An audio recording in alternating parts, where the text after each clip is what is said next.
Cric, crac. Pour notre nouvelle rencontre, c'est l'Air des Contes vous propose un conte de la Nouvelle-Angleterre. De tout temps, les dragons ont peuplé le royaume de nos peurs et de nos cauchemars. Mais sont-ils vraiment indomptables ? Voici l'histoire du serpent des mers qui nous apportera une réponse. Le serpent des mers.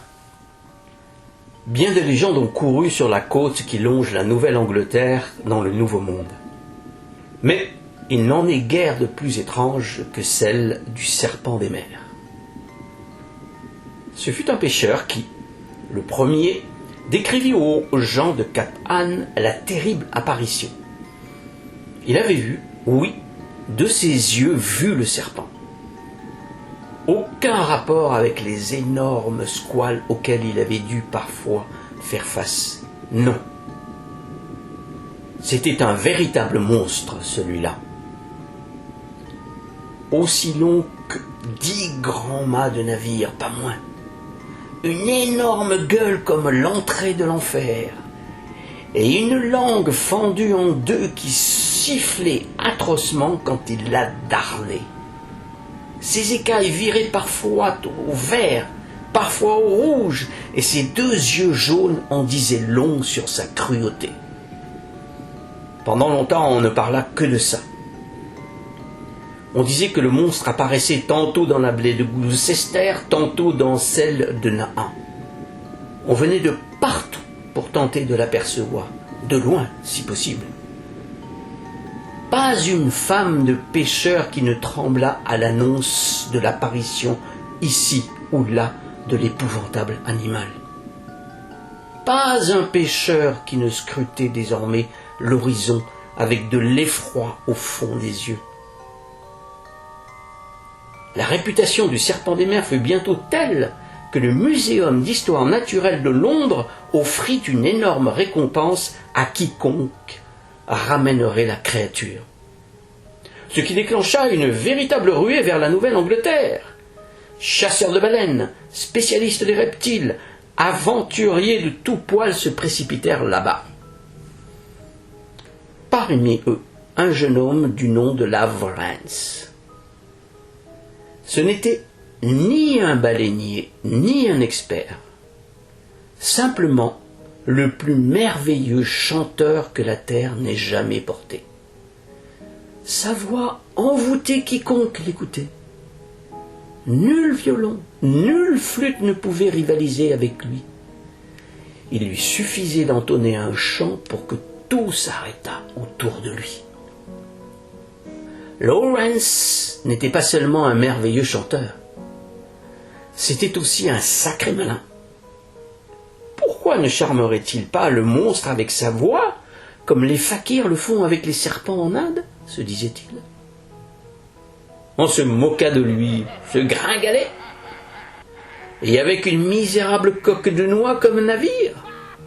Quelle lubie de vouloir partir à la chasse aux serpents des mers avec un si piètre attirail. Mais le jeune homme avait confiance dans le pouvoir de son chant. Il partit sur sa barque un soir de pleine lune et rama vers le large. Quand il fut assez loin de la côte pour ne plus entendre que le clapotis des vagues, il s'arrêta.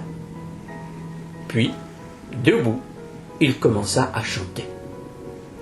Une exquise mélodie s'éleva dans le ciel noir, comme si la mer elle-même adressait à la lune et aux étoiles quelques ode mélodieuses. Lawrence chanta et c'était féerique. Sur les flots régna soudain un silence extraordinaire. On aurait pu croire que les vagues cessaient de clapoter sur la barque pour mieux l'entendre. Le jeune homme ne cessa de chanter jusqu'à l'aurore. Lorsque le soleil pointa au-dessus de la mer, quelque chose d'insensé se produisit. Comme Lawrence avait depuis longtemps fermé les paupières, tout à son chant, il ne vit pas les flots s'ouvrir lentement et 2 yeux jaunes s'allumaient près de lui. ceux du serpent des mers, bien sûr, qui se dressait maintenant au-dessus de l'eau et dont le corps ondulait au rythme de la mélodie, envoûté par la voix du garçon.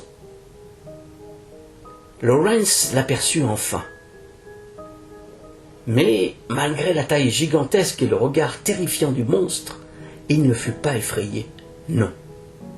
Au contraire, il se sentit ému d'avoir pu toucher une telle créature par la seule puissance de son chant et de la voir, là, aussi inoffensive qu'un gros lézard. C'était fantastique de voir l'animal onduler près de son minuscule esquif, paisible et fasciné, alors que d'un seul coup de queue, il pouvait fracasser la barque et son occupant. Fantastique, vraiment. Lawrence aurait voulu que cet instant durât une éternité. Hélas, avec le lever du soleil arriva un baleinier, et de la hune retentit un cri. « Serpent à bâbord !» Puis « En avant ! Tenez-vous prêts à tirer des harpons !» Le serpent des mers était si envoûté qu'il n'avait même pas réagi au cri des hommes. Il faisait une cible parfaite pour les canons du navire. Lawrence frissonna. Il sut tout de suite que lui seul pouvait sauver le monstre. Alors, il interrompit son chant d'un couac épouvantable qui réveilla brusquement le serpent. L'animal regarda le navire avec ses harpons pointés sur lui. Il regarda Lawrence et dans un grand bouillonnement d'écume, il plongea dans les flots. Non sans avoir émis un étrange sifflement qui sonna comme un merci aux oreilles de Lawrence. Les pêcheurs tirèrent du canon en vain. Le serpent avait bel et bien disparu. Quand on demanda à Lawrence ce qu'il faisait là, si tranquille, dans son embarcation chétive, le jeune homme répondit par un sourire énigmatique. C'était son secret, et il le garda. Lawrence devint un grand chanteur d'opéra, ovationné sur toutes les scènes. On disait de lui qu'il avait la voix la plus juste au monde. Mais il garda en mémoire la seule fausse note qu'il eût jamais faite, celle qui avait renvoyé le serpent des mers, son spectateur le plus étrange, dans les profondeurs des océans. Cric, crac, un nouveau conte dans le sac.